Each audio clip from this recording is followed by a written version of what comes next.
There's not much you can do for that other than try and contain it and keep it from harming anyone or the environment. Davenport firefighter Tyler Schmidt says the Galena train crash highlights how difficult it is to respond to a tank car emergency. He just returned from specialized tank car training in Colorado. I'll get your hands on it. They have one tank car where it's nothing but leaks everywhere. And you use your imagination and get to go through and plug them. He says it has better prepared him to respond to an emergency, one he hopes never occurs in the metro Quad Cities. Ethanol rolls through Davenport daily, and crude oil ships through Galena and Galesburg just as often. Your best tool there is binoculars to make sure you're at a safe distance and a ways away from it. Voluntary tank car upgrades created by the industry in 2011 are designed to improve the toughness of the tank cars, but they don't have to include thermal jackets. Those are ceramic linings insulating the tank from fire. The Galena tank cars were not jacketed, and with or without those thermal jackets, the cars are supposed to survive in a pool of burning chemicals for 100 minutes.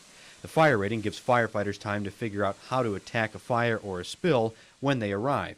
However, the National Transportation Safety Board says the tank cars without the heat jackets are not meeting that standard. Fireballs reveal the problem. NTSB investigators say the fireballs come from tank cars with gaping holes.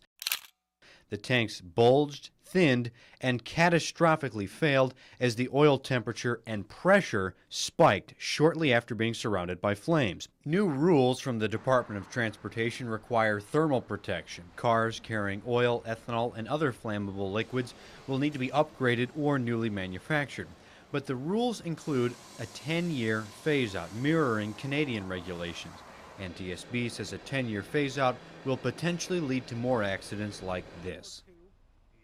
U.S. Senator Dick Durbin supports the new rules, but echoed NTSB, saying, "Although I am disappointed to see such a lengthy timeline for phasing out older tank cars, the strong standards announced today for new tank cars will help us meet our goal of ensuring that every car on the rails meets strict safety requirements." Sometimes it's better just to let it burn off depending on where it's at, because you can replace crude oil but not people. Hazardous material specialists like Tyler Schmidt don't get to set federal regulations. He'll have to respond to whatever is on the rails. He hopes specialized training will help all those in the fire service. Like say this was a leak on the tank car, obviously smaller, but you shove that in there, and if it was still coming out around the edge, you could take a glove or something and put it on it. Because more emergency responders have to be better prepared for the day when a passing train could become a fiery crash. I don't think you could ever really fully prepare.